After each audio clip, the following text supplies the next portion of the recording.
Hola, ¿qué tal? Buenas tardes, bienvenidos. Gracias por acompañarnos el día de hoy en uno más de nuestros webinars de esterilización. Mi nombre es Tania Molina y soy líder comercial de Tecnodomos. Antes de comenzar, quisiera dar algunas indicaciones básicas para nuestro webinar. En la parte inferior de su pantalla van a encontrar un botón de preguntas.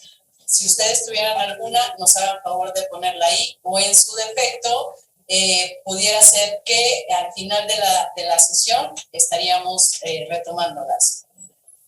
Por otro lado, me gustaría compartirles que en Tecnodomos somos una empresa dedicada a multiplicar las capacidades médicas de las unidades para mejorar la calidad de vida de más personas. Por ello, hacemos esto a través de nuevas tecnologías y procesos para poder tener el mayor interés en estos eventos. En esta ocasión estaremos hablando en las actualizaciones de seguridad en los quirófanos de la AORN 2021, el Congreso de la Asociación de Enfermeras Perioperatorias registradas en Estados Unidos. Está aquí conmigo el ingeniero Francisco Jiménez, director de Tecnodomos. Gracias, Francisco. Paco, no seas tan muy. Paco. Estamos entre amigos. Pancho Pistolas. Gracias. Pues bueno, el día de hoy nos da mucho gusto que estén con nosotros en esta mesa redonda la licenciada Fabiola Casas y la maestra Sandra Gurrola, quienes cuentan con una gran experiencia en el tema de esterilización. Sin dejar pasar más, quisiera compartir el currículum de la licenciada Fabiola Casas. Es presidente del Colegio Mexicano de Profesionales en Esterilización, actualmente presidenta de la AMPE, presidenta de la Federación Latinoamericana de Ciencias de la Esterilización, directora de proyectos de integración de procesos para garantizar la esterilización, auditora en centrales de esterilización en América Latina y Asia. Cuenta con más de 15 años de experiencia como jefe de enfermeras y es vicepresidenta de la Asociación Latinoamericana de Esterilización. Bienvenida, Fabiola, ¿cómo estás? Gracias por estar con nosotros. No, gracias a ustedes por nuevamente invitarnos con un tema tan importante como ver cuáles son las actualizaciones que presentaron en el Congreso de la Asociación de Enfermeras Perioperatorias. Gracias a ustedes. También doy la bienvenida a esta mesa redonda a Sandra Elena Gurrola Silva, quien es maestra en Administración de Hospitales y Servicios de Salud, enfermera quirúrgica, posttécnico en Administración de los Servicios de Enfermería, diplomado en Profesionales de Esterilización AMPE-COMPE, diplomado en Docencia, tiene una especialidad en Neumología, ingresó al Hospital ISSSTE Santiago Ramón y Cajal en julio de 1990 y actualmente es jefe del Servicio de Enfermería de Medicina Interna. Sin más, bienvenida Sandra, mucho gusto, muchas gracias. Por ahí la vemos. No sé si está Sandra. Sí, hola Sandra, bienvenida. Sí, gracias. Hola, ¿qué tal? Muchas gracias por invitarme a Gracias este foro. Gracias a ti, bienvenida. Pues sin más preámbulo, Francisco, Paco, te cedo la palabra. Pues aquí ya me jugó Chueco Tania y no veo mi discurso. Y no puede ser. No, ya te pasaste, Francisco. Bueno, vamos a platicar en lo que Tania me ayuda a encontrar yo. Pero básicamente, como hemos venido haciendo en estas sesiones, que lo que queremos es compartir más información alrededor del tema de esterilización, del proceso perioperatorio, de poder aportar a la comunidad de enfermería y a la comunidad en general médica más información para poder mejorar los servicios de salud en el país. La AMPE y COMPE hacen un esfuerzo extraordinario alrededor de ello, pero nosotros también nos queremos sumar a ello, ¿no? Y ahora, pues bueno, queremos aprovechar la ocasión de poder compartir lo que sucedió en un congreso tan importante como es el Congreso de la ORN. Es un congreso que ya tiene muchos años que se está celebrando. Es el Congreso de las Enfermeras Perioperatorias registradas en Estados Unidos, en Norteamérica. Es una asociación que se creó en Estados Unidos y en donde se discuten temas que no solo tienen que ver con el acto quirúrgico, sino con todo lo que está alrededor del acto quirúrgico.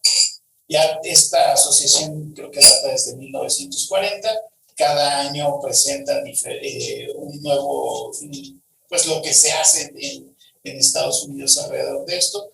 La propia asociación en su página de internet comparte mucha información de manuales, guías de uso y varias cosas. Esta asociación no solo trabaja con las enfermeras, sino con los hospitales y también con algunos fabricantes. Pero creo que tú nos puedes contar un poco más, Fabi, alrededor de quién es la ORN. Pues fíjate que yo creo que la mayor importancia para mí que tiene la AORN va en dos sentidos. Una es la cantidad de enfermeras que asocia o que agrupa, porque son más de 30,000 enfermeras de todo el mundo. No es una asociación que se circunscriba solo a Estados Unidos, sino que acepta gente de todo el mundo y entonces obviamente el intercambio de conocimientos, de prácticas, de experiencias, pues es muy importante. Y la otra es que es un miembro asociado de la asociación del CDC, de los Centros de Control de Enfermedades. Entonces trabajan muy de la mano para hacer investigación, para apoyar al CDC en la investigación, para apoyar también a la APIC, a la Asociación de Control de Infecciones, a la Asociación de Cirugía, a los cirujanos registrados también en Estados Unidos. Entonces, bueno, pues creo que es un ejemplo de cómo tenemos que abrir nuestra mente a poder interactuar con todos los que intervienen en el acto quirúrgico, no solamente pensar que es nuestra labor dentro de un quirófano o alrededor del paciente, sino en la formación de equipos multidisciplinarios de salud. Muy bien, sí, es interesantísimo lo que hace la ORN como asociación. Pero Sandra, me gustaría antes de que empezáramos a hablar de los temas, nos platicaras un poco de cómo fue tu experiencia en participar ahora en un congreso derivado de la pandemia. Fue un congreso virtual, no se hizo en un espacio físico, pero si nos pudieras platicar un poco, Sandra, de tu experiencia, de lo que viviste en este congreso y si ya habías participado anteriormente en él. Es la primera vez que participo en el Congreso de AORN.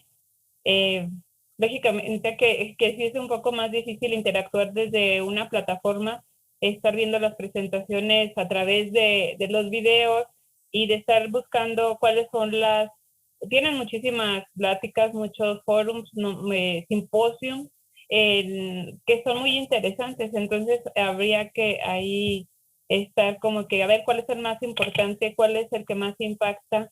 En mi caso, cuál es el que más podría yo aplicar a lo que yo hago, en lo que comparto con la asociación, con AMPE-COMPE, y de temas que a mí me interesan. Soy una persona que de repente le inquietan muchos temas y se pone a investigar. Fue muy interesante estar navegando por la plataforma de la ORN. Yo ya había asistido antes a algún congreso, por ejemplo, del ISHAM en Estados Unidos, que es de esterilización, y claro, pues sí es muy diferente interactuar. De hecho, en una plataforma virtual, pues no se puede uno acercar a otras personas, no puedes convivir, pero la enseñanza está y ve uno los puntos de vista en los que coincidimos nosotros aquí en México, como las prácticas que se hacen en Estados Unidos, porque finalmente lo que se pretende es estandarizar cada una de las actividades que hacemos nosotros en el ámbito de la esterilización, en el ámbito de las cirugías, de los equipos que se utilizan todos los días en los diferentes procedimientos. Entonces, yo sí lo encuentro bastante interesante. Yo creo que me faltó tiempo para poder ver todas las sesiones que hubiera querido ver, pero bueno, de las más impactantes son las que en un momento más estaremos compartiendo. Muy bien, Sandra. Sí, de hecho hicimos una selección de algunos temas. De verdad no sé cuántos temas se tratan en un día. Son temas de nivel mundial porque asisten enfermeras y profesionales de la salud de todo el mundo tratando de exponer lo que han vivido en sus países. Y uno de los temas que yo creo que nunca va a dejar de ser tocado en ningún tipo de congreso que se habla de la seguridad del paciente es el tema del control de calidad de la esterilización. Entonces sabemos que el proceso de esterilización, la mayoría lo toma como un acto de fe, cree que porque se metió al esterilizador, tan magia, está estéril. Pero el proceso de esterilización es un proceso complejo y que debe de llevar un control perfecto. Bueno, no perfecto, pero sí un control adecuado de calidad. Entonces, ese fue uno de los temas que se tocó. Cómo mantener la calidad en el proceso de esterilización. Entonces, Sandra, si nos pudieras platicar un poco alrededor de lo que viviste ahí y ahorita lo conversemos con la maestra Fabiola. Sí. El tema fue de calidad en el proceso de esterilización 2021. Habla sobre algunas actualizaciones que tienen los estándares ST79, que es para esterilización a vapor, y ST58, que es para esterilización en químicos, pero no dejan de lado para nada los principios básicos en el proceso de esterilización, que es la limpieza. Sin la limpieza previa de los instrumentos o los dispositivos, no se puede continuar con ese proceso de esterilización. Si se rompe ese paso, todo lo demás que se lleva en el proceso se va a ver afectado. Como nosotros vamos viendo lo que es todo el proceso de la esterilización, la limpieza con el uso de detergentes adecuados, dispositivos que, bueno, ellos tienen algunos dispositivos más específicos para la limpieza de los instrumentos y que se pueden aplicar en cualquier parte del mundo. Asegurar la limpieza, verificar que no quede materia orgánica sobre los dispositivos. Ellos mencionan acerca de, y que ya lo hemos, con AMPE-COMPE se ha visto las pruebas de ATP para verificar que no existe proteínas en la superficie de los instrumentos, la inspección visual, que es muy importante durante el proceso de lavado, el proceso de secado a través del aire comprimido, para asegurar que no queden partículas sobre los dispositivos y que estos puedan afectar el proceso durante la esterilización. La inspección de los instrumentos es otra de las partes que ellos mencionan mucho, sobre todo en los instrumentos que son para la laparoscopía, en donde, por ejemplo, las pinzas que se utilizan en la laparoscopía, esa zona de aislamiento que previene que existan cortos circuitos dentro de al momento de utilizar el cauterio, que no vayan a producirse quemaduras dentro de la cavidad del paciente, que es muy importante revisar que esté íntegro, la funcionalidad de los instrumentos, que sea verificada realmente que realmente están funcionando los instrumentos, y si uno de ellos está fallando, bueno, que se lleve a arreglar si el instrumento se los permite, o si es un instrumento que verdaderamente ya no funciona, se tenga que descartar. Después se va a la parte del empaquetamiento o la preparación de los sets que se tienen que establecer o estandarizar para que se utilicen los instrumentos que solamente se requieren en un procedimiento quirúrgico, y para que no sea tan pesada las cargas, sobre todo en la configuración de esos paquetes para los diferentes procedimientos. También, bueno, los tipos de empaque, bueno, ya se sabe que la bolsa mixta, que es lo que también ellos mencionan, los empaques grado médico, el aseguramiento y el seguimiento que se va dando, todo esto también se le va dando trasalidad desde el inicio del proceso.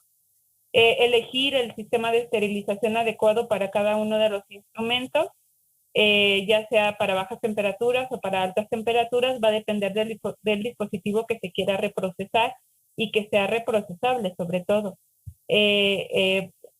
Una vez que ya entran a la parte de la esterilización, verificar que los parámetros críticos en el caso de cualquier sistema de esterilización, verificar que realmente se esté llevando a cabo el proceso como esté establecido en el equipo. Si yo tengo un autoclave de vapor, tengo que verificar que cumpla con sus parámetros críticos, que son el tiempo, la temperatura y el vapor, el vapor es el tercer parámetro crítico que se lleve a cabo.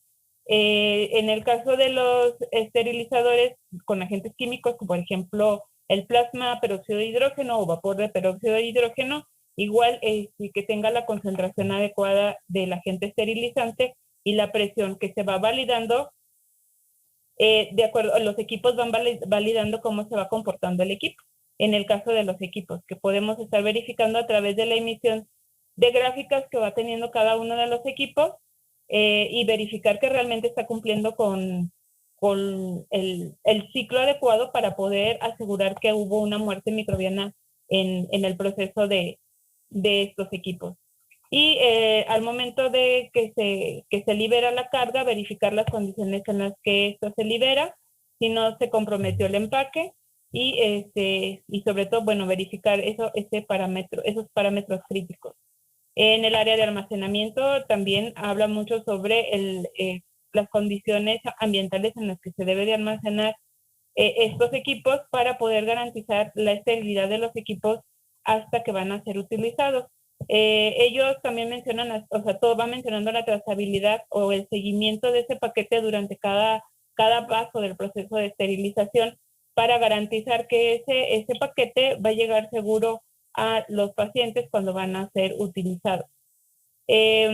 También hablan sobre los tipos de indicadores químicos que se van a utilizar para poder estar validando cada una de las cargas o del proceso de esterilización de los equipos, ya sea para vapor o sea para esterilización a bajas temperaturas. Como ya lo dijo el doctor ya se me olvidó el nombre, discúlpenme, se mencionan las diferentes clases, o bueno, ya no son clases, ya son tipos de indicadores que nos van a poder ayudar o apoyarnos a verificar que realmente mi paquete cumplió con, al menos adentro del esterilizador, cumplió con los parámetros críticos y pudo decir, mi equipo funcionó para eliminar los microbios.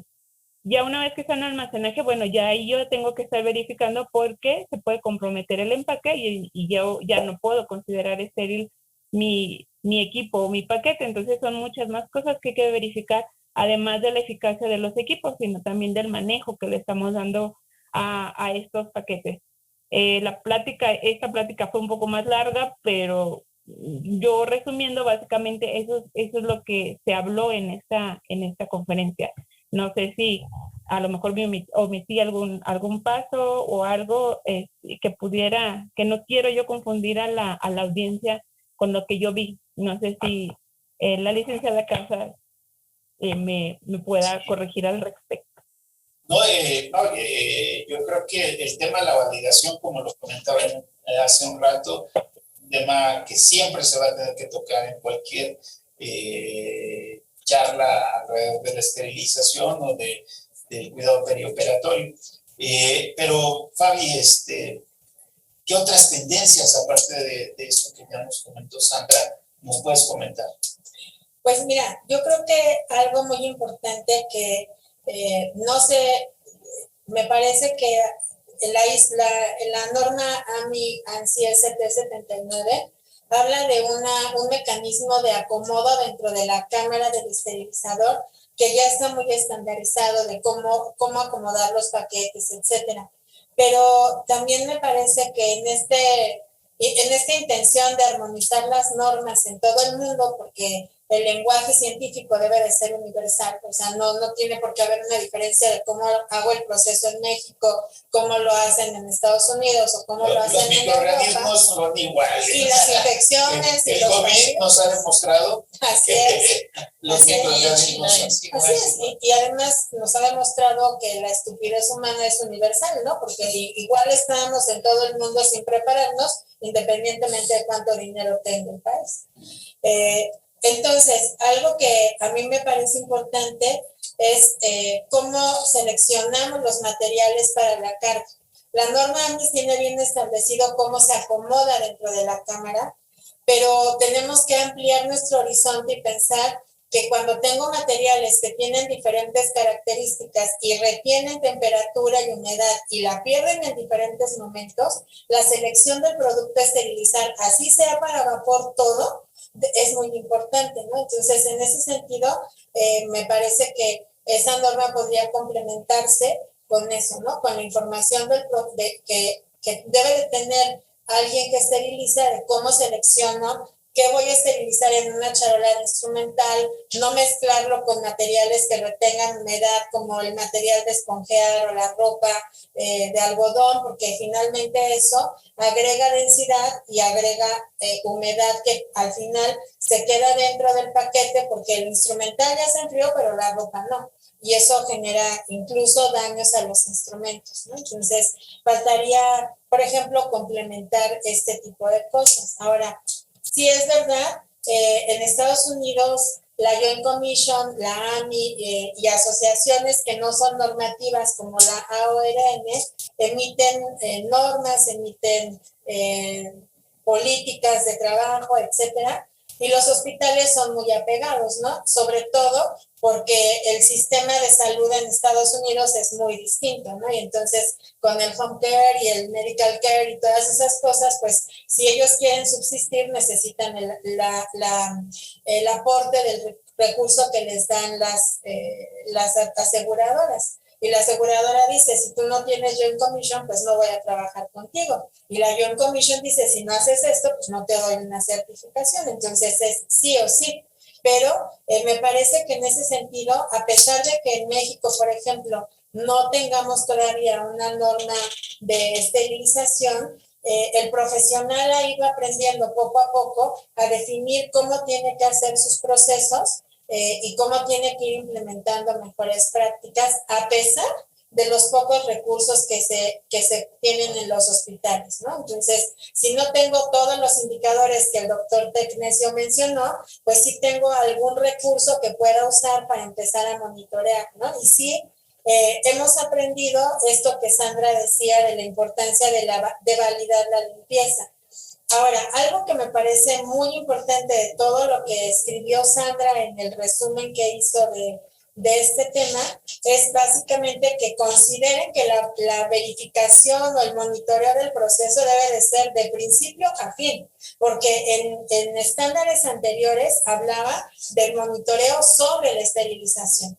Y finalmente la esterilización es uno de los últimos pasos, ¿no? Pero todos los pasos previos, desde cómo lo recibo, que venga completo, que después pase por un proceso adecuado de limpieza, que esa limpieza se valide, etcétera, etcétera, todo lo que ya Sandra dijo, pues es fundamental. Y estamos entendiendo entonces que el conocimiento que estamos adquiriendo de modo universal, pues nos permite entender esto justamente, ¿no? Que si no cuido los pasos previos, pues por más que tenga indicadores biológicos o por más que tenga paquetes de desafío y por más que tenga la super máquina de esterilización, pues el producto no se va a esterilizar. Ahorita te voy a compartir algo que me dijo un alemán que me dejó helado, que creí que yo ya no hablaba nada de inglés, no hablo perfecto inglés, pero hay una pregunta. Nos dicen, ¿cuál es la norma que comentaste sobre la organización del material? La ISO 17665, en el apartado 2, habla de la selección de la carga, la selección del producto a esterilizar.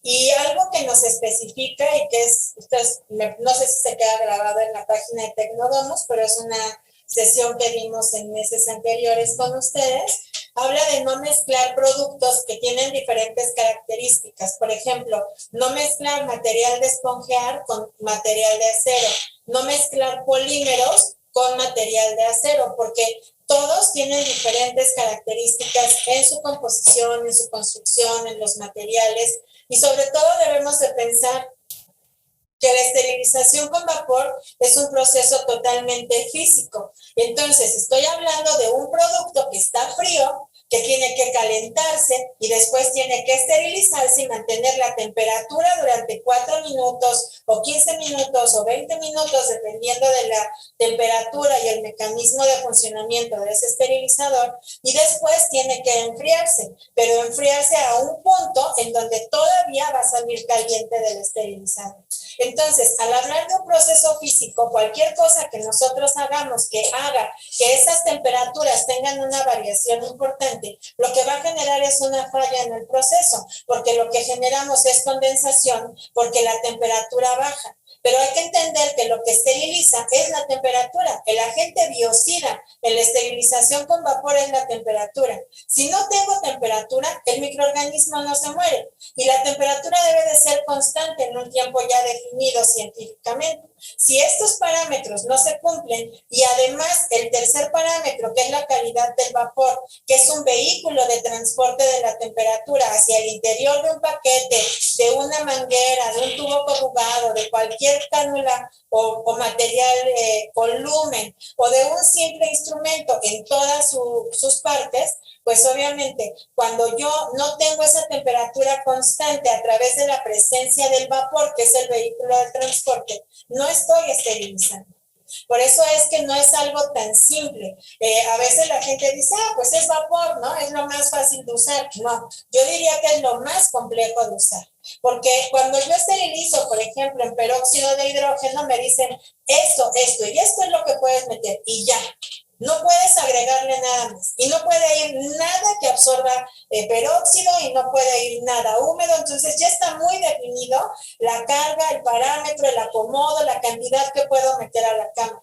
En vapor, no. Entonces, como en vapor no sucede así, necesitamos que sepamos perfectamente bien seleccionar lo que voy a introducir a la cámara, cómo voy a combinar mis cargas y además que entendamos que es mejor no combinarlas. Entonces, en ese sentido, sí me parece importante especificar que un estándar ISO para nosotros por lo menos tiene mucho mayor peso científico porque viene toda la evidencia, el sustento de por qué tomaron esa decisión. Igual que sucede, por ejemplo, en un manual de esterilización de la Organización Mundial de la Salud.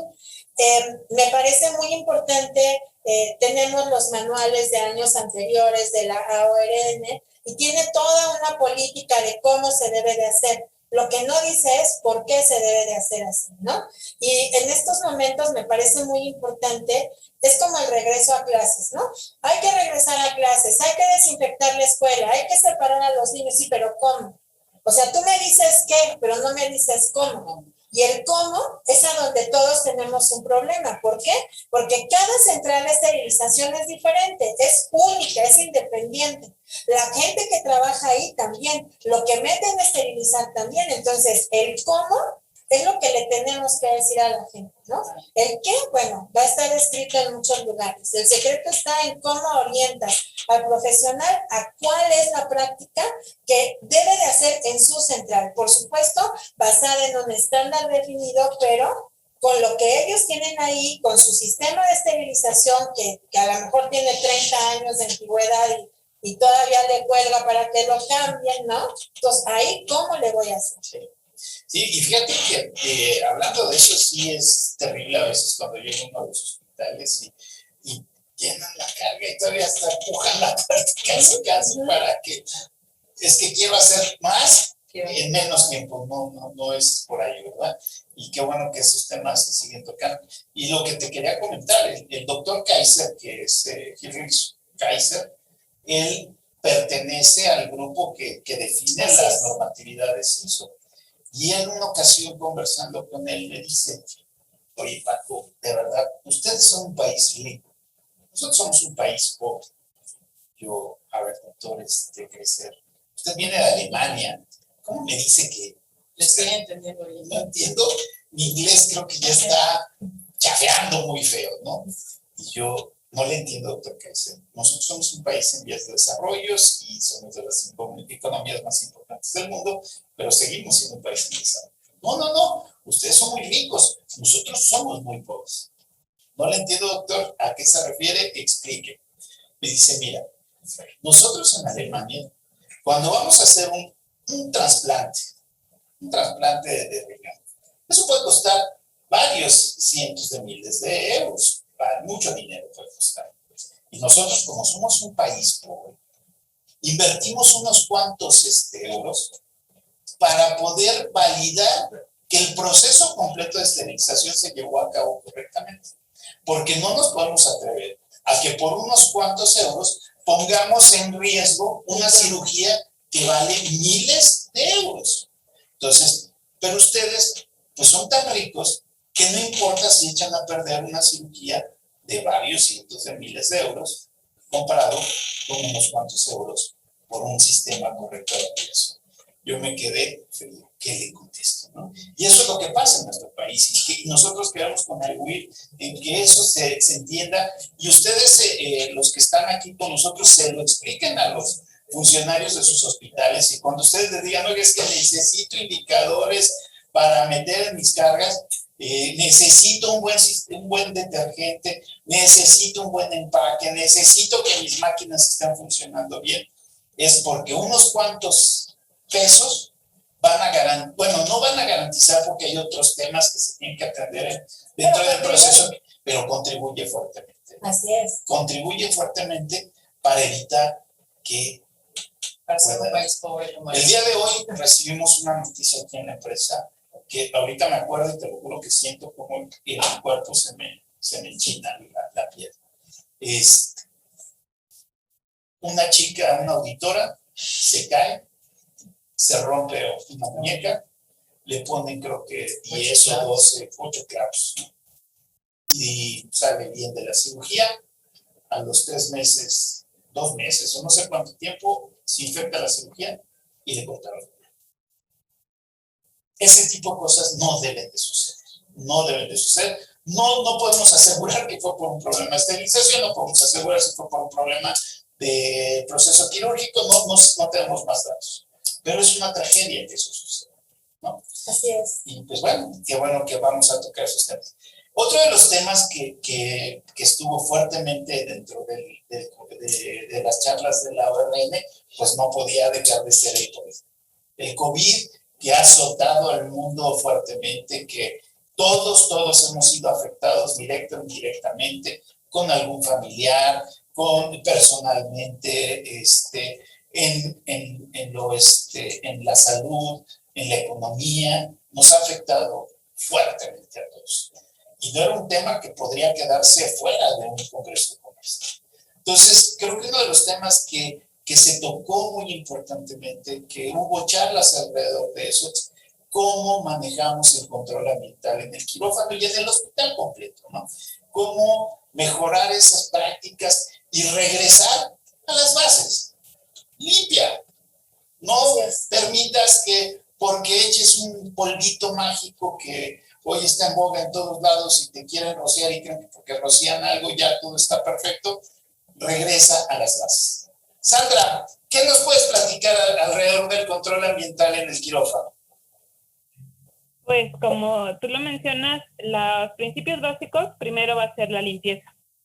El limpiar con el detergente, primero que nada, todas las superficies con las que se ha tenido contacto, materia que podamos ver o que no podamos ver. La limpieza es el principio básico para cualquier proceso, incluyendo las áreas. Se hace la limpieza y la desinfección de las salas de operaciones, pero algo que me llama la atención, independientemente de que ya hacen uso de dispositivos de dispersión de este vapor de peróxido de hidrógeno o que tengan estos aparatos de luz ultravioleta, no quita el hecho de que se tenga que limpiar con agua y con detergente las superficies. Se tiene que hacer, eso no se puede omitir. Tampoco se puede poner primero el desinfectante o con lo que quieran desinfectar sin antes haber limpiado o removido toda la materia orgánica que se encuentra en esa área. Otra situación que menciona, bueno, ese es el control ambiental, tener la temperatura y la humedad necesaria que se debe tener en la sala de operaciones. Y hablan acerca de que no recuerdo hace cuánto vimos, yo a veces doy clases en posgrado en la especialidad de quirúrgica y veía el uso de estos flujos laminares en el área donde está el paciente que va a ser intervenido quirúrgicamente y parte en donde la enfermera quirúrgica está moviendo los instrumentos. Y por un tiempo creí también yo que era pues lo ideal, ¿no? Porque está limitando o empujando todo lo que está contenido en el aire que pudiera ser un agente contaminante para el instrumento, para el sitio quirúrgico. Empezaron a hacer estudios, ahorita no me viene a la mente en el tiempo en que estuvieron haciendo los estudios, en hacer el uso del aire, del control de aire ultralimpio, de tener ese aire acondicionado en toda lo que ellos decían como tipo regadera, es que no puedo hacer la traducción, decían shower, en toda la sala de operaciones va saliendo el aire ultralimpio, lógicamente que viene de la calle con su filtro CEPA, entra este aire ultralimpio, es extraído por las partes de los extractores, pero el efecto que se hace en el cambio de temperatura, este aire sale frío y el aire que está contenido o que está circulando alrededor en la sala de operaciones es caliente o ligeramente más caliente que el que está entrando, y por acción de gravedad empuja este aire que pudiera ser riesgo de contaminación al sitio quirúrgico o a los instrumentos que se están utilizando durante el procedimiento. Entonces hace que en toda la sala, bueno, al menos explica ahí que en toda la sala está este aire y va empujando este aire caliente que puede tener sus microorganismos, evitando o disminuyendo el riesgo de que esas partículas vayan a contaminar el sitio quirúrgico, porque hacen referencia del impacto económico y el impacto que le causa a los pacientes en una infección derivado, sobre todo en los implantes de rodilla y en los implantes de cadera. O sea, miles de dólares les cuesta por persona una infección de sitio quirúrgico en el costo de hospitalización, en el costo de antibióticos, tan solo por no tener un control ambiental adecuado dentro de la sala de operación. Hacer la comparación, este flujo laminar estaba rodeando nada más es donde se está llevando a cabo el procedimiento, pero el hecho de que estén entrando y saliendo las personas en la sala de operaciones, que es muy frecuente, que entran y salen y no sé qué diablos más, o están todo un montón de estudiantes así generando solamente corrientes de aire que puedan afectar este procedimiento. El movimiento de la quirúrgica con la mesa que tiene su mesa donde tiene el instrumental, al momento que hace el movimiento, corta este aflujo de aire, haciendo que se genere esa turbulencia y pueda llegar a contaminar los instrumentos o generar esa turbulencia hacia el sitio quirúrgico del paciente. Entonces, decía ahí que ya CDC ya no recomienda el uso de esos flujos laminares dentro de las salas de operaciones para disminuir el riesgo de una infección de sitio quirúrgico, y que, bueno, le veían o habían visto que se reducía el riesgo de infección de sitio quirúrgico utilizando este sistema de aire ultralimpio en todo lo que es el techo de la sala, que entrará en toda la sala de operaciones. O sea, no nada más donde está la mesa de operaciones, sino donde están todos los equipos o todo alrededor de la sala. Pero sí haciendo la recomendación, y que son guías que hemos visto en todos los libros de quirúrgica, que se reduce el número de personas dentro de la sala de operaciones, no pueden estar entrando y saliendo personas de la sala, las puertas se deben mantener cerradas y lo menos que el personal esté hablando durante la cirugía, porque este es un factor de riesgo de infección de sitio quirúrgico. Muy interesante. Y en ese sentido, Sandra, ¿quién en Estados Unidos, obviamente, ¿no? ¿Quién? Porque en México, pues el quirófano es una fiesta, ¿no? Con todo respeto. En quirófano sabemos perfectamente que empezamos con la selfie de la primera cirugía de la mañana, con todos sonriendo, y terminamos con la foto de cómo quedaron los pisos llenos de sangre por todo lo que se hizo. Pero, y bueno, no falta el iPod a todo volumen dentro del quirófano para disminuir el estrés del equipo quirúrgico. Y bueno, pero en Estados Unidos, ¿quién regula que todo esto que están diciendo se cumpla? Porque en lo que yo he leído de documentos de la AORN, incluso en las mismas fotografías o caricaturas que ellos publican, pues es una situación en donde esto no está controlado. Otra vez volvemos al que te digo qué, pero no te digo cómo, ¿no? Entonces, siempre han sido las conductas humanas disruptivas las que rompen cualquier proceso.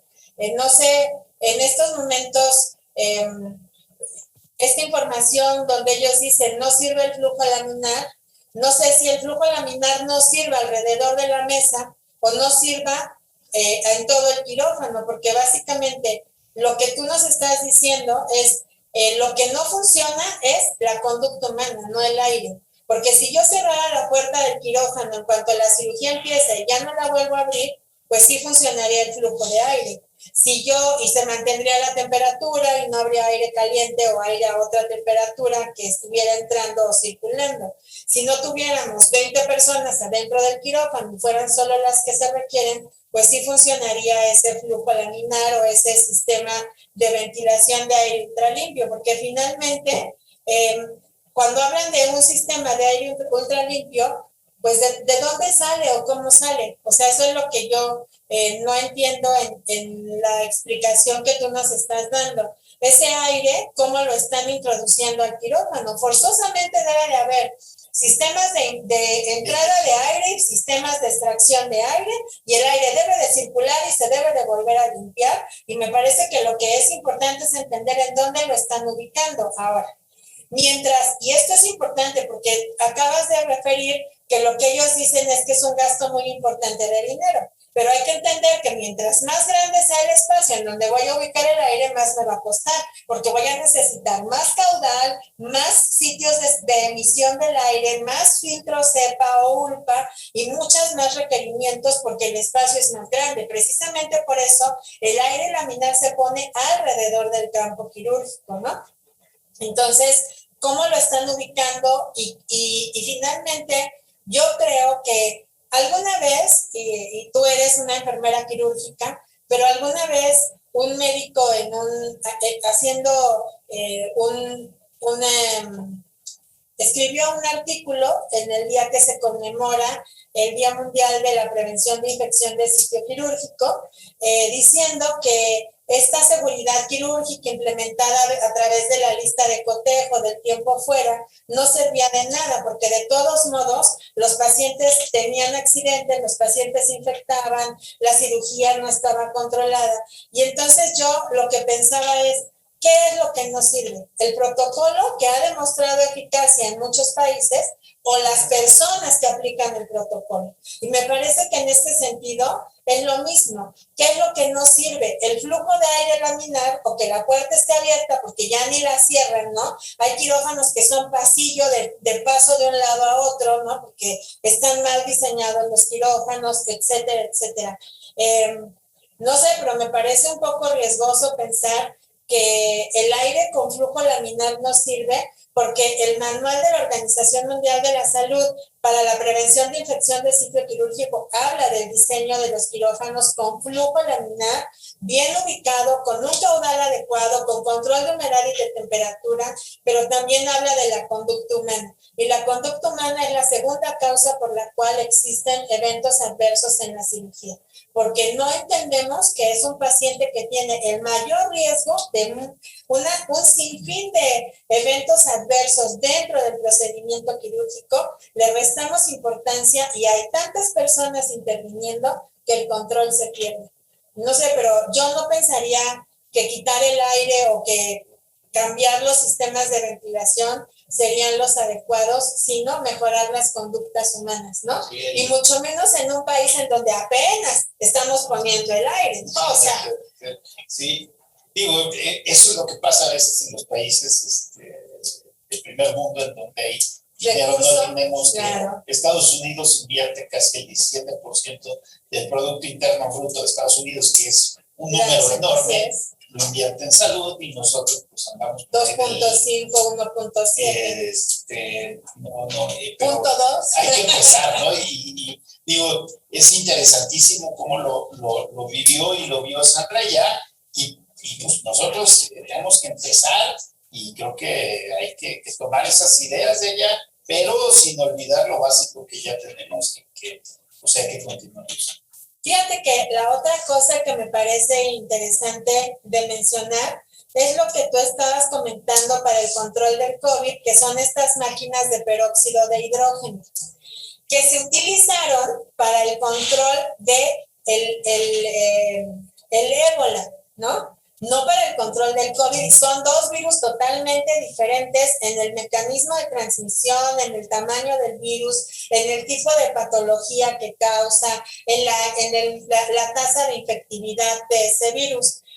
Cuando empezó la pandemia, nosotros el año pasado contactamos a una de las empresas es más, no una de las empresas, la empresa que diseñó estos sistemas de nebulización o aspersión de peróxido de hidrógeno vaporizado para que nos hablara de esto. La respuesta que nos dieron, Sandra, fue que ellos no querían hablar de esto públicamente porque la máquina no estaba diseñada para hospitales, que era totalmente inadecuado el uso de estas máquinas en hospitales. Porque para empezar, a ver, solamente razonemos, todos los que estamos aquí, todos los que están desde sus lugares escuchándonos, solamente razonemos. Yo meto a este cuarto una máquina que va a nebulizar peróxido de hidrógeno, porque pienso que el virus que está en la boca, en la nariz del paciente, en la conjuntiva ocular, va a llegar hasta la pared, no sé cómo, porque el paciente debió de tener una mascarilla quirúrgica, por lo menos, ¿no? Pero yo pienso que va a llegar hasta la pared. Entonces, yo meto un nebulizador, pero antes de meter esta máquina, que además cuesta un montón de miles de dólares, de millones, no sé, es muy cara. Antes de meter la máquina, yo tuve que haber lavado absolutamente todas las superficies que están dentro de ese quirófano. Las tuve que haber lavado y desinfectado. Después, meto el nebulizador para que haga toda la nebulización durante 30 minutos en el quirófano. Y tengo que esperarme alrededor de 2 horas para que todas esas partículas que se quedaron suspendidas bajen al piso y cuando yo entre no tenga el riesgo de que me dañen la piel o las vías respiratorias o el ojo, ¿no? Y entonces, ya que se bajó todo eso durante 2 horas, puedo entrar al quirófano a quitar los residuos del peróxido de hidrógeno que se nebulizó. Me parece una verdadera estupidez porque estoy perdiendo tiempo, gastando un montón de dinero cuando desde que lavé y desinfecté la pared el virus se eliminó. Entonces, no entiendo, bueno, sí, entiendo esto desde el punto de vista de un país que es totalmente consumista y que obviamente si no consumen lo mismo que producen, pues ¿a dónde van a llegar, no? Es como si yo no creyera en mí misma, ¿no? Si me dicen, ay, tú eres inteligente, no, soy bien tonta. Entonces, ¿qué haces aquí, verdad? Entonces, yo lo entiendo desde el punto de vista del consumismo, pero algo que me parece muy importante a mí como profesional, como enfermera, como presidenta de una asociación y de una federación, es lo que yo transmito debe de ser aplicable, porque vuelvo al punto, te digo qué, pero no te digo cómo. Mete la máquina y nebuliza. ¿Cuántos hospitales no tienen ni siquiera para cambiar el filtro EPA que ya está instalado y ahora me van a venir a traer una máquina que haga una aspersión de quién sabe qué cosas cuando no es mi posibilidad, cuando lo que yo puedo y debo de hacer es limpiar y desinfectar y con eso es más que suficiente? Algo que creo que se nos olvida mucho a las personas es que hay una conducta ética y moral, ¿no? Y que sí es importante vender, ¿no? Y estoy, pues, con una empresa con la que me gusta participar precisamente porque se manejan bajo esa conducta ética, pero me parece que el hecho de querer vender y querer ganar dinero no debe de estar peleado con decir la verdad y hacer las cosas bien. Sí, no, eso es indudable. En esta empresa estamos más que comprometidos en que si tenemos algo para ayudar, perfecto. Si no tenemos nada para ayudar, también. Si la ayuda es decirle, cómprale a otro, pero esto no es nuestro solución. Por cierto, aquí atrás, no sé si hay, tenemos nosotros un purificador de aire que hace estas funciones, tiene un filtro EPA y tiene otras etapas. Al principio de la exposición ahí nos explicaron, genera aire ultra limpio y nosotros lo utilizamos, se puede utilizar en un quirófano, no es lo adecuado, pero si no tiene nada, se puede utilizar en una terapia, en un quirófano y nosotros lo utilizamos en los espacios donde ahorita pues estamos en un espacio cerrado, Claro. sin cubrebocas, y pues bueno, esa es la forma de... Ahora, esto es algo importante para que, o sea, para entender lo que estamos diciendo, porque a lo mejor alguien va a decir, bueno, acabas de decir que no compren un nebulizador, pero está el equipo, ¿no? Que se debería de adquirir. Obviamente, de lo que estamos hablando es algo que es un conocimiento que se hizo universal y que se promueve desde la Organización Mundial de la Salud, el CDC, etcétera, etcétera, sobre el uso de sistemas que limpian el aire, porque esta enfermedad se transmite a través de gotas y a través de aerosoles cuando estamos generando esos mismos aerosoles, ¿no?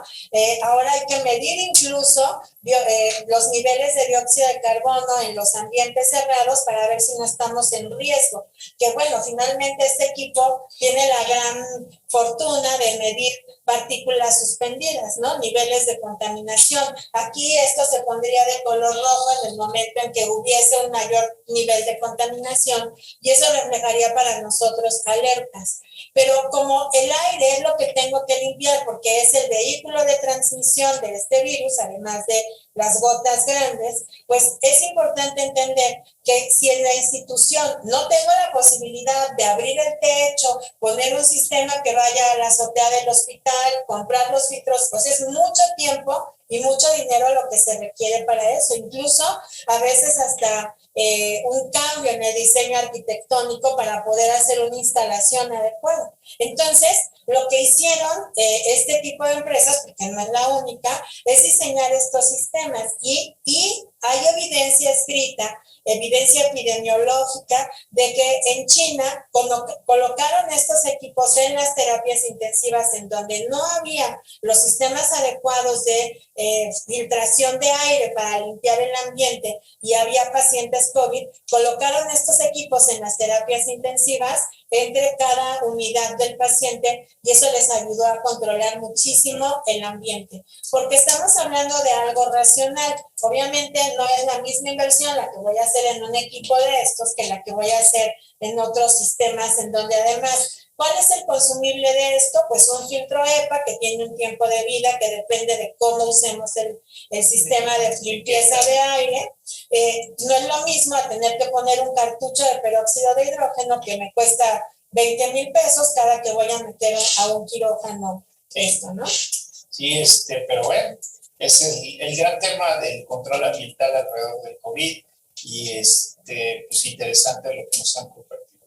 Algo importantísimo que hace rato comentaste es, pues, ¿de qué sirve toda esta tecnología si los seres humanos que están habitando, que utilizan esa tecnología, no la saben utilizar o no entienden el efecto que tiene la tecnología en el control ambiental, en el proceso quirúrgico, en la herida de paciente, en todo lo que tiene que ver con la utilización de la tecnología en los hospitales? Entonces, eso pues recae en que hay que capacitar y tener y formar mejor profesionales de la salud para que puedan atender a los hospitales y los procesos que se hacen en los hospitales.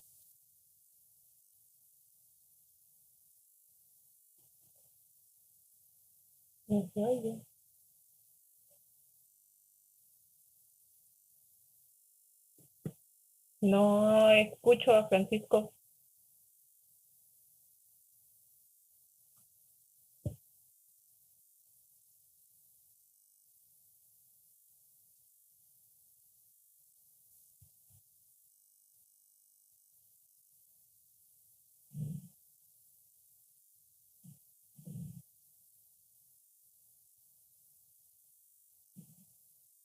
A ver, aquí.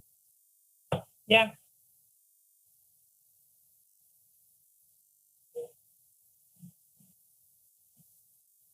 Ah, no.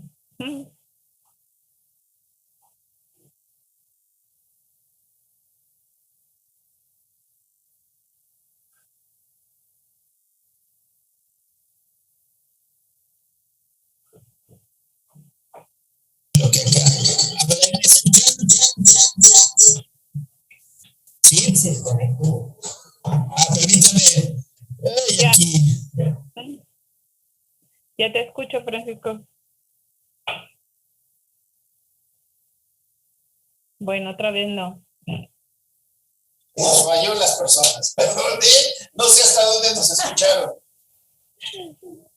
No, yo ya no escuché desde hace ratito. Tanto, ¿escucharon a Fabi? Sí, bueno, sí. Bueno. Ya la última parte tuya, Francisco, fue lo que yo no escuché. Ok, que lo que comentaba, que de nada sirve toda la tecnología, todo lo que se invierte alrededor de un hospital para la atención del paciente, si las personas que lo utilizan no tienen la preparación correcta para hacerlo. Que a veces no es solo, pues, púchale el botón rojo, no es en la pantallita dice eso, sino es entender el principio por el cual se está utilizando la tecnología. Entonces, ¿qué fue lo que viste por allá alrededor de la preparación de los profesionales de la salud alrededor de... Bueno, vi esta plática en donde cómo debe de estar preparado el personal que se va a encargar de vigilar precisamente o estar al pendiente de la prevención de las infecciones asociadas a la atención de la salud. Parten de los organismos reguladores que tienen en Estados Unidos, como también tienen sus controles, sus comités de calidad, tienen el programa para la prevención de infecciones, que es la ASC, está la CDC, también interviene la APIC, la ORN y otros organismos más que intervienen para regular para quien se prepara para estar en el Departamento de Prevención de Infecciones en los hospitales o en los diferentes lugares donde se presta atención a la salud. Mencionan que la persona que esté debe ser un profesional preferentemente licenciado, bueno, en el caso de Estados Unidos, preferentemente licenciado, que a su vez esta persona que ya esté preparada, certificada para realmente ejercer ese puesto, tiene que ser reconocido por el cuerpo de gobierno de los hospitales, por la administración, para que pueda llevar a cabo todo lo necesario en cuanto a la prevención de infecciones. Tiene que tener todo el conocimiento acerca de cómo funcionan los procesos de esterilización, lo que es desinfección, el control ambiental, el uso de equipo de protección personal, las regulaciones de OSHA, conocer las precauciones estándares, la seguridad. Ellos tienen ahí como un apartado donde es de seguridad en el manejo de material cortante, sobre todo en los procedimientos quirúrgicos. Tiene que saber absolutamente todas las regulaciones que tiene que llevar a cabo cada una de las instituciones para cumplir con la prevención de infecciones, porque pues si bien es cierto, también es un país muy desarrollado y que invierte dinero, pues también ellos tienen este problema de infecciones asociadas a la atención de la salud. Estas personas tienen que tener un entrenamiento continuo siempre, o sea, siempre tienen que estar entrenándose o educándose en el área de prevención de las infecciones. Y él es responsable de identificar y de guiar o de enseñar también las guías y las regulaciones que se llevan a cabo. Tiene que hacer revisiones anuales e identificar los riesgos que se puedan presentar en los hospitales o en los servicios. Tiene que establecer las metas de prevención de infecciones, tiene que medir cuántas infecciones se presentaron en el año y de eso tiene que hacer un análisis y plantear cuáles van a ser las políticas para que no se sigan presentando los eventos. Tiene que estar monitoreando las conductas que se generaron como cambios para la prevención de las infecciones o de las enfermedades en su área. Tiene que educar al resto del personal de cómo debe de llevar a cabo todas estas precauciones, cómo van a prevenir las infecciones, de todos los, yo lo relaciono con todos los indicadores que nosotros llevamos en un hospital para prevenir las infecciones asociadas a la salud. Tiene que saber cómo se trabaja en un quirófano, cómo se trabaja en un área de hospitalización, conocer de microbiología, establecer instrumentos de medición para saber y saber cuáles son, o analizar cuáles son los riesgos de infección en cada una de las áreas, y se tiene que poner en contacto con el resto del equipo en el hospital para poder establecer esas metas y políticas para que se lleven a cabo y haya una mejora, una reducción. Mejora en cuanto si no tienen una tasa de infección alta, bueno, pues mejorar esa tasa de infección. O si tienen muchas infecciones, bueno, qué metas van a establecer, qué estrategias van a implementar para que se disminuyan estas infecciones, pero sí tienen que involucrar a todo el equipo multidisciplinario. Pero esa persona que, bueno, según la persona que dio el tema, generalmente es una enfermera, ella tiene que darle a conocer a todo el organismo, desde el cuerpo de gobierno, a los diferentes jefes de servicio y al personal de servicio, dar a conocer cuáles son esas estrategias, cuáles son esas actividades que van a llevar a cabo para hacer la reducción de las infecciones asociadas a la atención de la salud.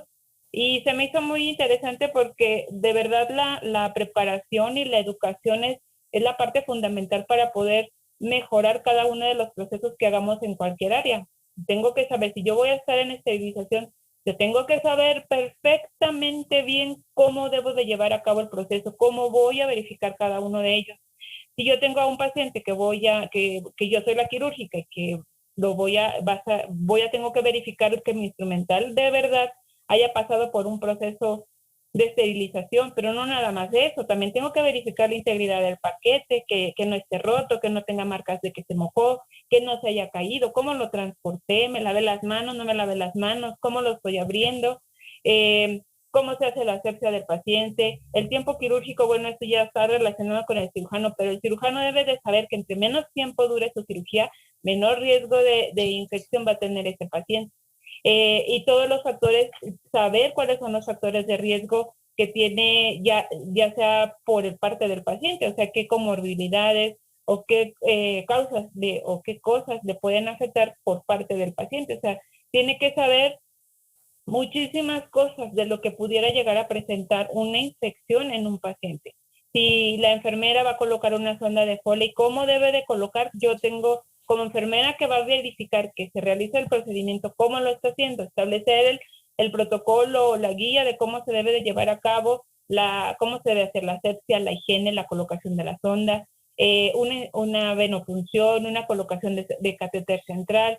O sea, la enfermera debe de saber cómo se hace cada procedimiento para decir, aquí detecto un riesgo, por ejemplo, están poniendo los médicos un catéter central, pero no están abriendo el equipo de manera séptica, no están respetando los principios, entonces ahí ella detecta ese riesgo y entonces ella puede empezar a hacer ese registro, ese análisis de riesgo y empezar a tomar medidas al respecto para prevenir la infección.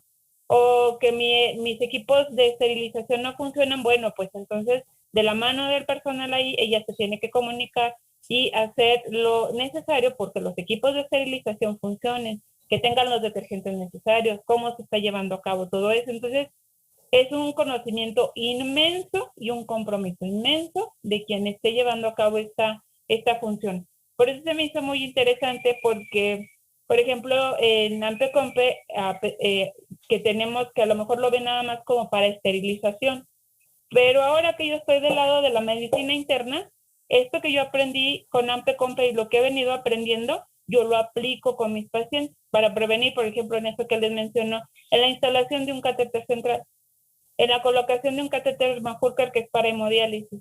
Si yo no respeto lo que yo ya aprendí en esterilización y cómo debe de ir mi paquete, cómo lo debo transportar, cómo lo debo de resguardar, yo ahí estoy haciendo una prevención de infección asociada a la atención de la salud.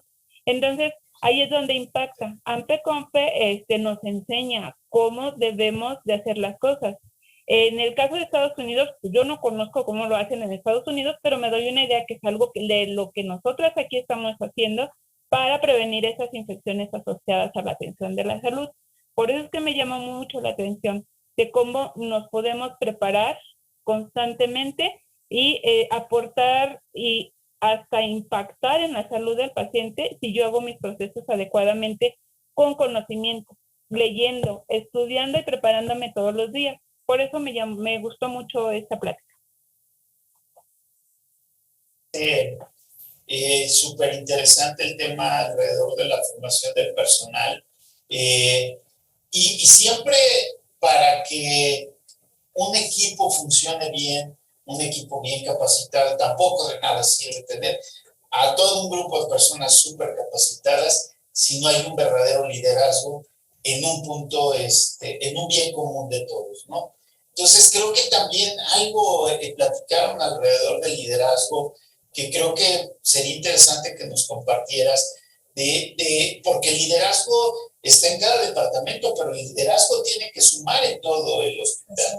Porque ahorita Fabi también nos va a comentar alrededor de que si lo que bien nos platicaste, que tú aprendiste ya en AMPE y COMPE y que lo estás llevando a tu práctica en otras áreas del hospital, que no se pierda que si ya la central de esterilización ha logrado tener mejores procesos, que ese logro que se tenga lo reciba finalmente el paciente. Entonces, ¿qué nos puedes platicar alrededor de lo que viste con respecto al liderazgo? Fue una ponencia para mí muy motivadora. La persona que la dio se llama Walter Bond. Trabaja como motivador e incentivador en cuanto al trabajo en equipo. El trabajo en equipo lo menciona que lo hacemos en todos lados, desde estar en la familia, al momento que yo ya tengo un esposo, él es mi equipo, y en mi familia los hijos es parte de mi equipo. Y, y que hay el líder, y el líder va dirigiendo para que esa familia funcione. En el caso del trabajo, o sea, quien dirige a su personal, no puede hacerlo solo, o sea, no puede quedarse las tareas en una sola persona, sino que el equipo, el líder sin el equipo no es, sin el resto del personal, pues, sino que el trabajo en equipo es la parte más esencial para sacar adelante una familia, una organización, un equipo de béisbol, un equipo de fútbol. Si el líder en algún momento dado menciona que pues, también los líderes se queman, o sea, de que se sienten cansados, están desmotivados, va a afectar cómo va a dirigir ese equipo, cómo va a hacer que ese equipo lleve a cabo cada una de las tareas para lograr el objetivo que tiene cada uno de ellos en determinado momento. Si este líder se cansa o se siente quemado por el burnout, pues tiene que buscar la ayuda para poder pues volver a salir del hoyo y reintegrarse y seguir trabajando. Por otro lado, al momento que, bueno, pues mi líder, por desgracia, ya no pudo seguir adelante dirigiendo al equipo para poder lograr las metas necesarias, bueno, pues entonces buscamos se tiene a otro líder, o lo pone como ejemplo. Tal vez el contexto en la traducción no me quedó tan bien, pero habla de este otro líder sonriente, que está lleno de energía, motivado, que les enseña a cada uno de los miembros del equipo cuáles son las tareas, cómo la comunicación es la parte fundamental dentro de un equipo de trabajo, que la persona que liderea este equipo es quien toma la iniciativa para hacer las cosas, tiene que ser innovador, tiene que tener este pensamiento de mejora continua, de implementar esas metas para poder lograr los objetivos que se busca en la organización, tener compromiso, que sea confiable, que tenga buena comunicación y una de las partes que como que causó un poco de ruido fue instigador, como alguien que está hostigando para que esté logrando los objetivos.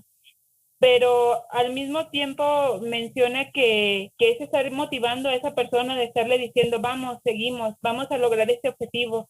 Y si esa persona es un nuevo elemento dentro del equipo, es enseñarlo. O sea, si no sabemos cómo se hace esta cosa o este procedimiento, bueno, igual yo lo puedo aterrizar ahorita que estoy inmiscuida mucho en esta parte de la medicina interna.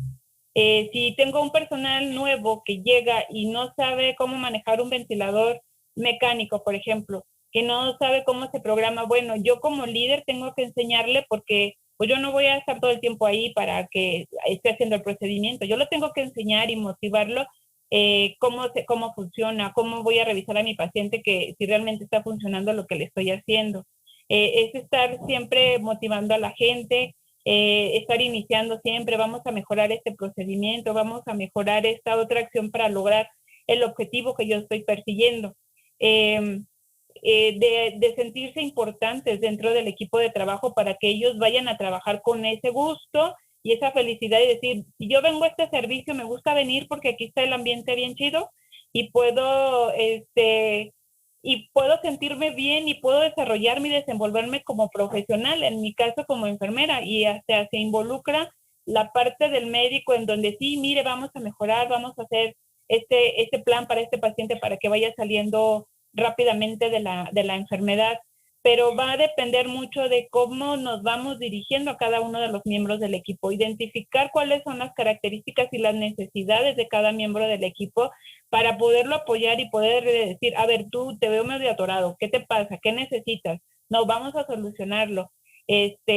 Vamos a hacer tal o cual cosa para poder resolver el problema y nuestro objetivo fundamental en el caso por ejemplo, de mi servicio es que mi paciente se vaya mejorando, pero yo sé que mi personal se va a sentir bien, que no se va a sentir así como que, ya viene la jefa, ya me viene a molestar, ya quién sabe qué me va a revisar. No, sino que ver que vamos a mover al paciente, vamos a moverlo.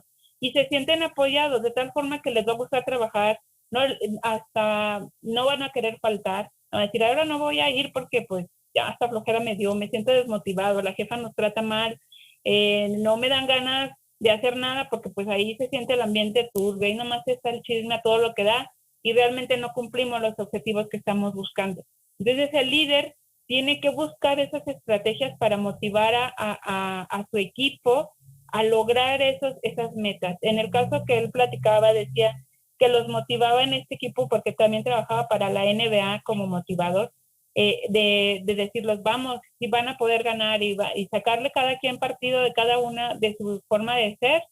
Y decía que 6 partidos perdieron seguiditos, 6 temporadas seguidas perdieron, que hasta cuando cambiaron la actitud y la forma de liderar el equipo, ganaron, a la siguiente ganaron la temporada del partido de básquetbol y de ahí siguieron ganando, siguieron mejorando sus puntajes.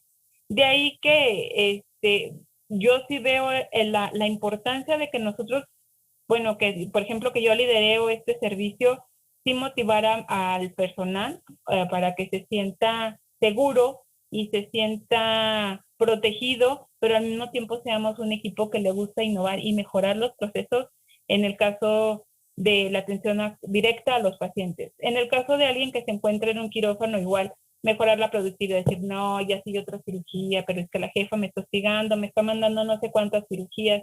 No hacerlos sentir así, sino motivarlos y seguir contribuyendo a nuestro trabajo, que finalmente los que elegimos este trabajo, que a veces no es fácil, buscar este gusto por la profesión que escogimos, en el caso de las enfermeras, porque la enfermera que le gusta su trabajo lo disfruta, que se cansa, sí, pero lo disfruta. Entonces, liderar a todas, en mi caso, porque yo lo hablo por ser enfermera, tratar de liderar a mi equipo y apoyarlo y ayudarlo y a enseñarle todo lo que yo sé, lo mucho o lo poco que yo sepa, pues yo aportar a esas personas para que aprendan algo nuevo y se ve cuando ahora ya cada quien va empezando a hacer sus cosas, ¿no? Va empezando a resolver problemas y se va logrando el objetivo de que nuestros pacientes vayan mejorando más rápidamente, vayan detectando problemas más rápidamente y se puedan resolver más rápido. No sé si queda muy claro la importancia de lo que es el trabajo en equipo. Digo, yo lo traspolo a lo que estoy haciendo ahorita en este momento, pero en cada una de los organismos, de las organizaciones, se puede aplicar esta motivación, este liderazgo con el equipo de que yo te mando. El líder no es el que dice, yo te mando, tú vas y haces esto, ve, hazlo, sino yo pongo el ejemplo. Yo pongo el ejemplo de qué es lo que se tiene que hacer y yo ayudo para que ese objetivo se vaya logrando. No desde mi silla sentada, sino junto con el personal con el que yo estoy trabajando. Eso, básicamente, eso es lo que a mí me llegó, pues, no sé, en mis enredosas palabras a veces.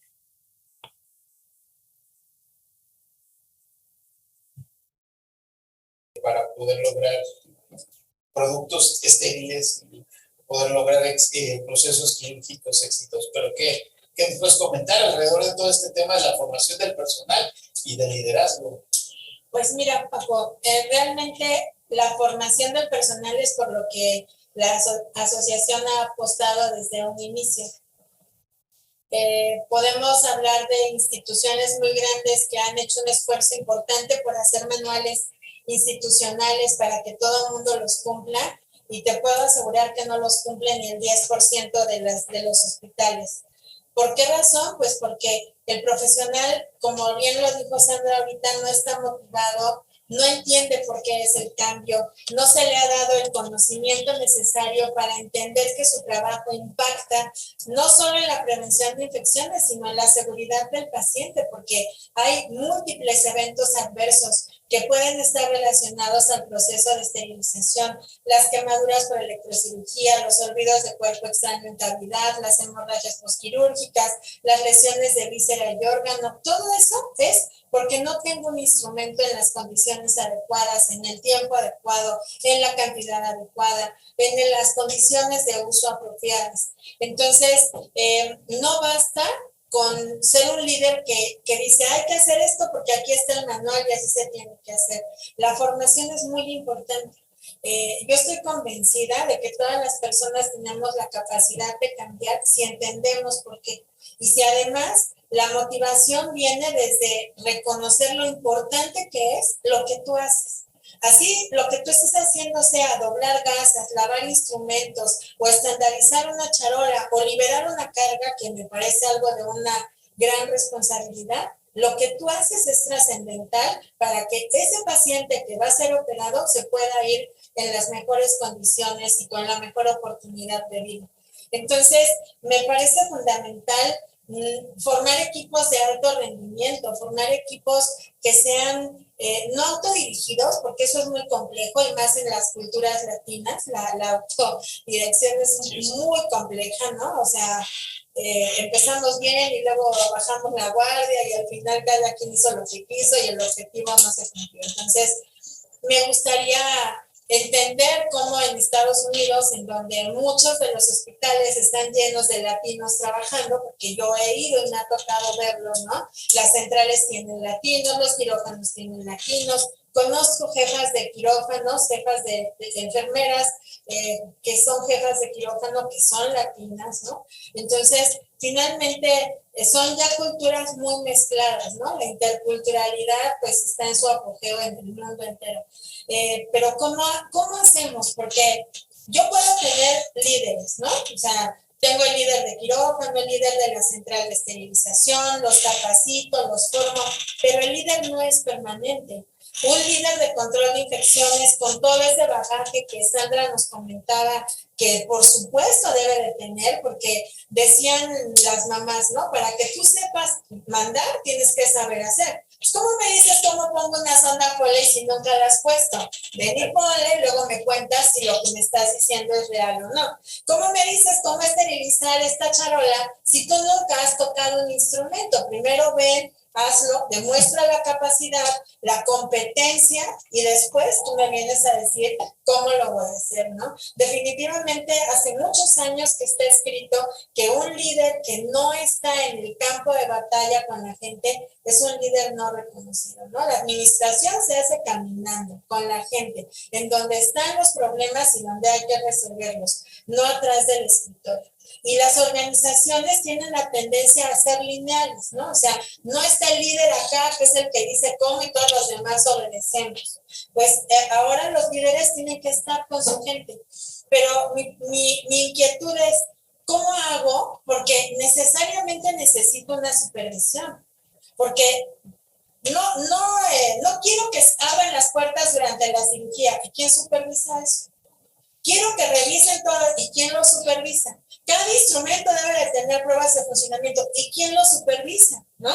Cuando además hay estructuras en donde ni siquiera hay un jefe de servicio, sino un encargado de servicio, ¿no? En donde igual lavas instrumental, que empacas material, que metes carga y a veces supervisas qué es lo que la gente hace. Entonces, me parece muy importante entender que las organizaciones más que piramidales tienen que ser lineales, en donde debe de haber una colaboración y en México, por lo menos, a veces hemos confundido. Control de infecciones quiere decirnos cómo esterilizar. No, espérate, porque tú no sabes esterilizar. Ese es mi conocimiento, es mi competencia. Calidad quiere decirnos cómo esterilizar, pero es un ingeniero industrial. Tú no sabes esterilizar, jamás has estado ahí, tú no me puedes decir cómo lo voy a hacer. Yo te voy a decir cómo lo voy a hacer y tú me ayudas a sistematizarlo. Pero por eso las organizaciones son lineales, porque yo no puedo ver a nadie arriba de mí. Tenemos que entender que cada uno pone su conocimiento, su competencia, su entusiasmo, su liderazgo para que todo esto pueda funcionar. Lo estamos viendo en este momento, ¿no? Con el COVID.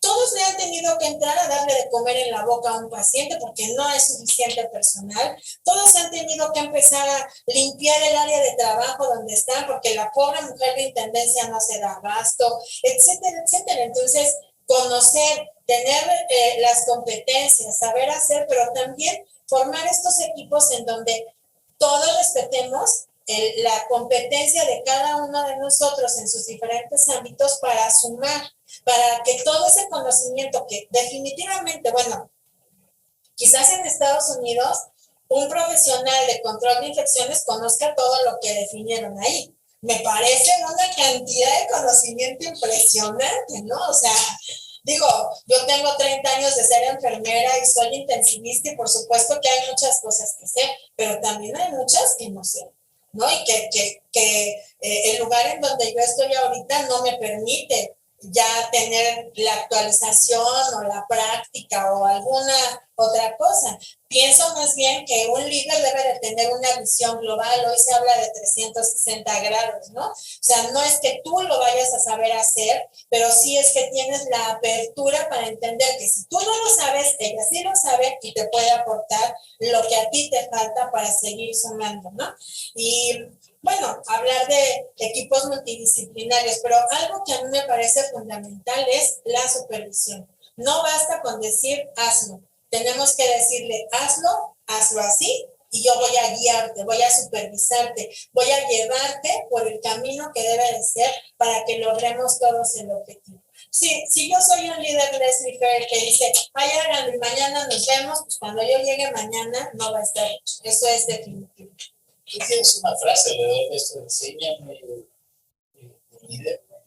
Sí, es lo que estaba buscando hace ratito, que un jefe te ordena, ¿no? Y el líder te enseña, y, o sea, eres el ejemplo y el ejemplo arrasa. Entonces, esa es la diferencia entre el líder y el jefe, y estoy totalmente de acuerdo contigo, Pa. Hay una diferencia abismal entre ser líder y ser jefe. O sea, el líder te tienes que arremangar y estar con ellos, ¿no? Entonces, sí es un tema bien complicado. Yo creo que va a ser uno de los temas que vamos a abordar una sesión completa, vamos a hablar de liderazgo, para los que hoy ya están dirigiendo a un grupo de personas, para los que quieren dirigir un grupo de personas, porque a veces creemos, no, es que yo sé hacer el proceso completo y yo conozco todo, pero mi relación con las personas Así es. Así es. Y no sé cómo liderar y demás, y a veces pasar al siguiente nivel dentro de una organización es más importante saber ser líder que saber cómo se hacen las cosas, ¿no? A veces. Entonces, yo creo que ese es un tema y señor doctor Tecnesio, ayúdanos para tomar nota de un tema completo a hablar de liderazgo. Y fíjate que también me parece importante cuando nosotros hablamos de la formación de las personas, de la formación en competencias, a veces hay gente que no tiene, fíjate, creo que algo que hay que reconocer del trabajo que hemos hecho durante muchos años es que las personas se han sentido escuchadas y se han sentido tomadas en cuenta. Porque de repente llegó el procedimiento de cómo hacer el trabajo en la central, pero nunca intervino nadie de la central de esterilización. Entonces la gente dice, a ver, o sea, ¿cómo de un día para otro vienes y me dices cómo hacer algo no tengo el insumo, no tengo los equipos, está muy bonito, lo sacaste del libro y de la norma y del estándar, pero aquí, esto que escribiste no sirve porque no lo puedo aplicar.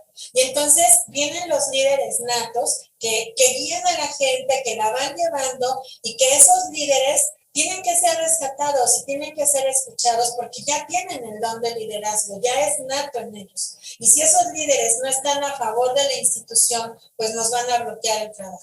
Entonces hay que saber reconocer a esas personas y también es parte de las competencias de un líder, ¿no? Saber identificar qué personas de tu equipo pueden colaborar contigo, pueden mover a la gente, pueden motivar a la gente y deben de sentirse escuchadas, ¿no? Estoy segura que hay muchísimas personas que están en este momento no son visibilizadas, están opacadas y son hormiguitas y hacen su trabajo y aprenden y toman cursos y se meten a las clases en línea, etcétera, pero no son tomadas en cuenta en su institución y es un recurso muy valioso que debería de producir más en función del objetivo de los hospitales. Sí, grande. Oye, Sandra, pues ya nos tomamos casi más tiempo del programado, ya casi 2 horas. Les pido una disculpa, espero que haya sido interesante lo que hemos platicado.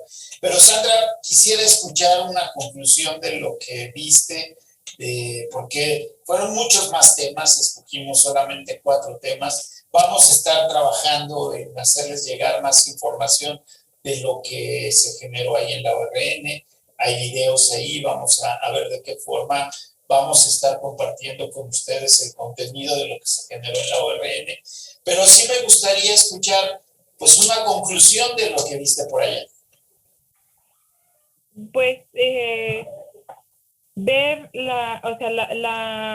puedo concluir que el ver este tipo de conferencias me abre un panorama, no a decir copio lo que se hace en Estados Unidos, porque si algo he aprendido a lo largo de todos estos años, sobre todo desde que empecé con AMPE-COMPE, es aprender a aterrizar las cosas que yo puedo lograr con los propios recursos con los que yo tengo. Que igual no voy a tener la tecnología que ellos tienen. Yo trabajo en un hospital del ISSSTE, entonces no tengo toda la infraestructura que desearía que hubiera, ¿no? De tener toda esa tecnología. Pero sin embargo, todas las herramientas que se brindan o todo lo que yo escuché, agregado a mi bagaje de conocimientos que he venido aprendiendo con AMPE-COMPE desde el 2011, puedo decir que todo esto lo conjunto y yo lo puedo aterrizar a donde yo estoy trabajando o a quien se lo puedo compartir, porque afortunadamente en el lugar en el que estoy y de la forma en la que estoy, comparto estos conocimientos con quirófano, con selle, con terapia, con primer piso, que es, bueno, en este caso en mi hospital, con el seguro social, con instituciones privadas, de cómo poder aterrizar estas medidas de atención, de seguridad al paciente, con la esterilización, con la desinfección, con el manejo del producto estéril, del manejo a los pacientes, de cómo yo contribuyo a la sociedad enseñando esto que yo he ido aprendiendo a lo largo de estos años. Con estas pláticas me da todavía más herramientas y más conocimientos, más inquietud de seguir leyendo, de seguir viendo qué es lo que opinan en otras partes del mundo de cómo se trabaja y cómo yo puedo traspolar esa información a lo que yo vivo hoy y a lo que puedo hacer y de lo que puedo aportar. Porque si bien es cierto, mi primera experiencia en una conferencia en Estados Unidos, yo quería, Fabiola se ha de acordar cuando le decía de los famosos cepillos para lavar el instrumental, cuando yo hice mi diplomado ahí con ella, si yo bien presumida, ¿no? Con todas las muestras que me arrastré de Orlando y se los enseñé a ellas, decía, o sea, yo quiero estos cepillos, yo quiero estos cepillos para poder lavar el instrumental. Pero yo no entendía esa parte de que, Sandra, tú no vas a tener esos cepillos aquí, o sea, tienes que adaptarte a lo que tienes. ¿Sabes que existen esos cepillos? ¿De qué características tienen esos cepillos? Entonces tú adaptas a lo que tienes en la institución y dices, esto se parece, esto lo puedo usar. Entonces yo quería convertir todo de golpe y fregadazo en mi hospital, que se hicieran los procesos como yo los había visto, pero la experiencia con esto y con ella es de yo puedo adaptar, hacer las cosas bien con lo que tengo. Mi conocimiento me ha dado las herramientas para hacer mis procesos de manera adecuada, lo más perfecta que se pueda, y enseñar a los demás que es que voy a lavar con jabón enzimático, con esa simple palabra decía ella, no, por favor, es que es detergente enzimático, o sea, hasta con el mismo lenguaje que empleamos en lo que es en el proceso de la esterilización, con eso se va generando un cambio, pequeño, pero se va generando. Y con ARN es exactamente lo mismo, o sea, me pueden presentar toda la tecnología vida y por haber, pero de ahí yo puedo utilizar lo que a mí me sirve, en donde yo estoy, y compartírselos a los demás, que es algo que me gusta hacer, a lo mejor de poco en poco, de lo que existe en México, de lo que yo tengo y de lo que sigo aprendiendo y de lo que yo quiero seguir aprendiendo. Entonces, podemos aprender o ver muchas cosas y traspolarlas a lo que tenemos. Porque sí es cierto, pero no puedo tener un aire acondicionado grado médico, pero sin embargo sé que las zonas ventiladas me van a mejorar, que no tengamos viciado, como decimos todos, el ambiente. O sea, yo ya tengo abiertas las puertas, las ventanas y yo hago que recircule el aire y no, pues porque no tengo aire acondicionado grado médico. Entonces yo ya estoy aplicando una mejora. Que yo corro las cortinas para que se ilumine, pues entonces yo estoy favoreciendo a mi ambiente hospitalario. O sea, con esas medidas yo sé que tiene que ser, no tengo esa tecnología, pero lo aplico de esta otra manera. Entonces, sí ver este tipo de conferencias le da a uno una visión diferente, pero ya no se casa uno con la idea de que tengo que comprar ese aire acondicionado súper chido para el quirófano para que no se me infecten las cuestiones. Como dice Fabiola, hay otros factores de riesgo que más que el aire acondicionado. Y sí lo fui analizando. Sin embargo, lo que yo les expresé en este conversatorio fue lo que yo tomé nota de estas pláticas sin tratar de darle una interpretación distinta, porque lo que se trataba era que yo les comunicara lo que yo vi, lo que yo escuché en estas conferencias, que sí me gustaron mucho, y espero que en algún momento dado pueda tener la oportunidad de volver a escuchar esas experiencias de otros lugares. Muchas gracias, Sandra. ¿Tú quieres concluir algo, Fabi? Pues simplemente que el conocimiento es universal, está en todos lados, ¿no? Afortunadamente vivimos en una era en donde todo está a nuestra disposición, solo requerimos de interés, de tiempo, de disciplina, de buscar esa información. Y la inteligencia está en cómo todos esos conocimientos, lo que Sandra nos transmitió, lo que podemos hablar aquí, lo que leemos en algún documento científico, cómo lo llevo a la práctica y cómo soy consistente en llevar a cabo esa práctica, ¿no? Creo que eso es un gran reto para cualquier profesional de cualquier disciplina de la salud, porque en general los profesionales de la salud nos enfrascamos en lo que nos toca hacer, pero se nos olvida que hay muchos factores de riesgo que pueden afectar al paciente. No dudo que el cirujano sea un excelente cirujano y no deja de ser un buen cirujano por el hecho de, no sé, no ponerse el cubrebocas bien y dejar la nariz fuera, ¿no? Simplemente está omitiendo partes muy importantes de la seguridad del paciente. No dudo que la enfermera quirúrgica o instrumentista sea excelente enfermera y excelente instrumentista, pero si ella no cuida el instrumental, está generando un problema para la institución.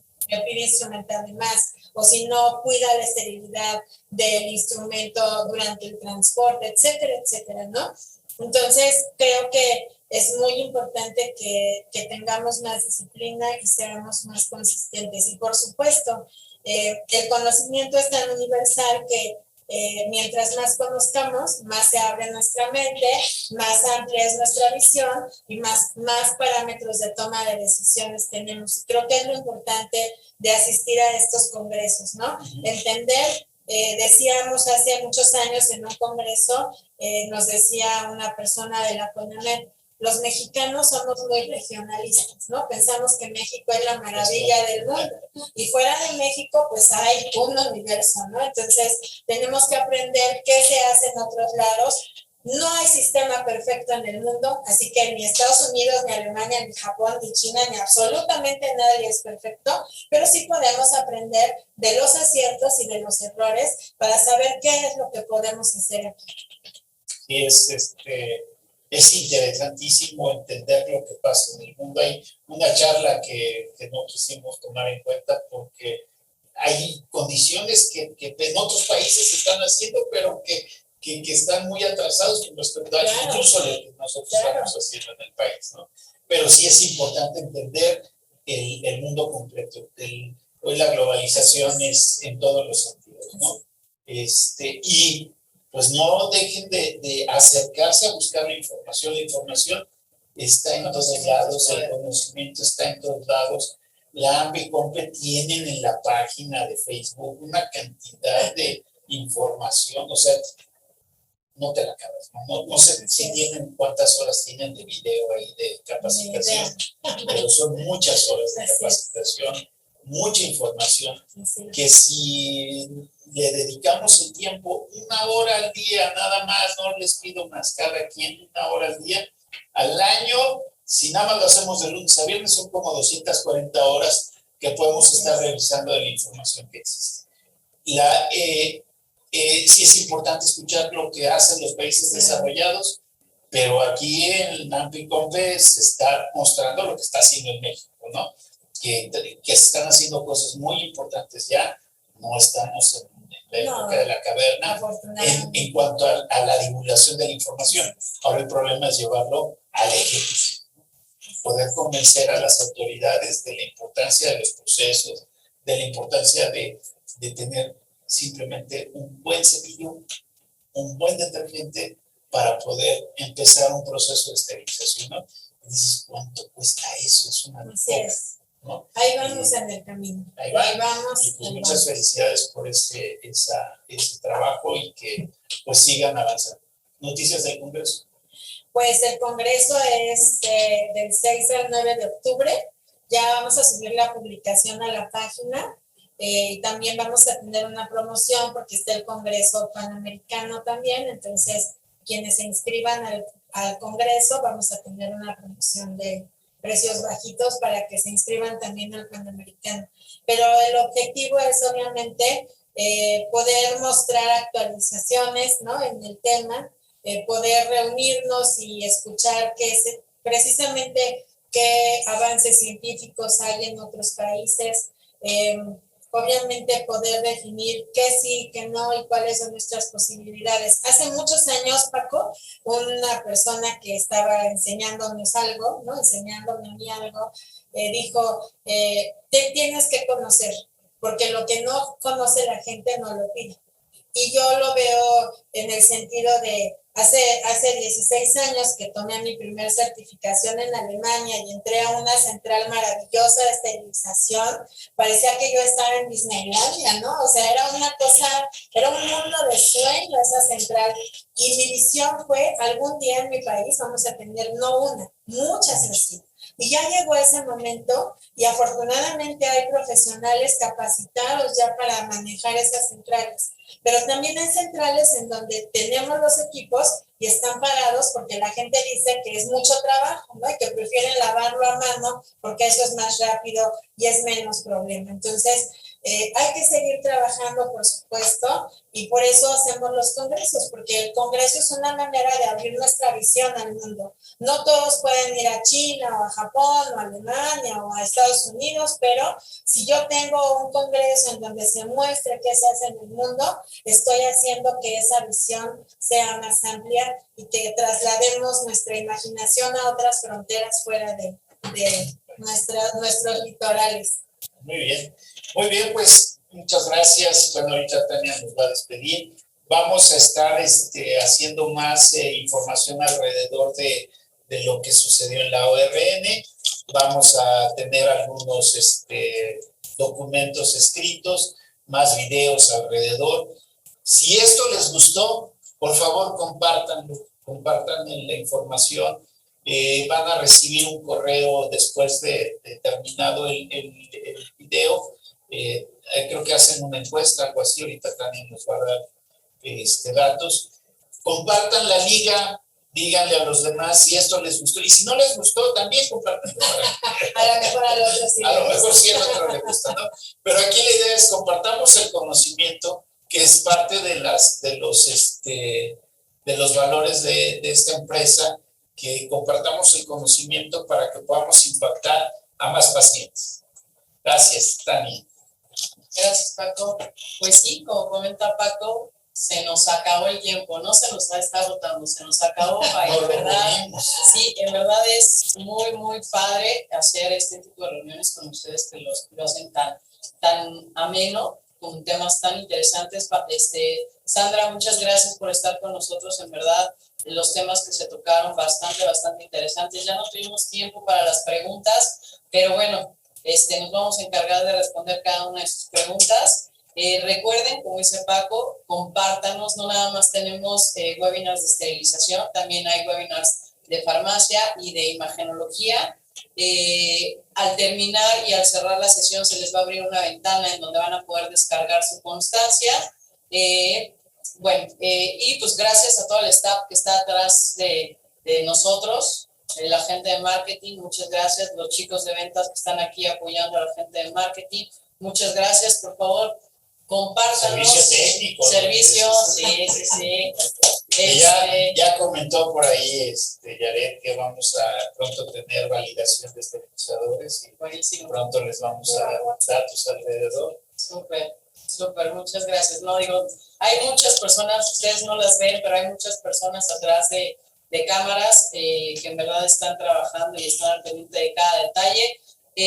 Muchas gracias por compartir este tiempo, por estar un rato más con nosotros. Compártanos en sus redes sociales, por favor. Estamos en Instagram, Facebook y LinkedIn, ¿cierto? Y pues no dejen de seguir al doctor Tecnesio. Ay, si tienen temas para el doctor Tecnesio, díganos qué temas quieren que traten. Así es. Pues muchas gracias por esta tarde, Jack. Muchísimas gracias, en verdad es un placer. Sandra, gracias. Gracias a ustedes, de verdad, por esta oportunidad de hablar y de platicar experiencias. Muy bien. Que tengan bonita tarde. Buenas noches a todos. Buenas noches. Buenas noches. Hasta luego. Hasta luego.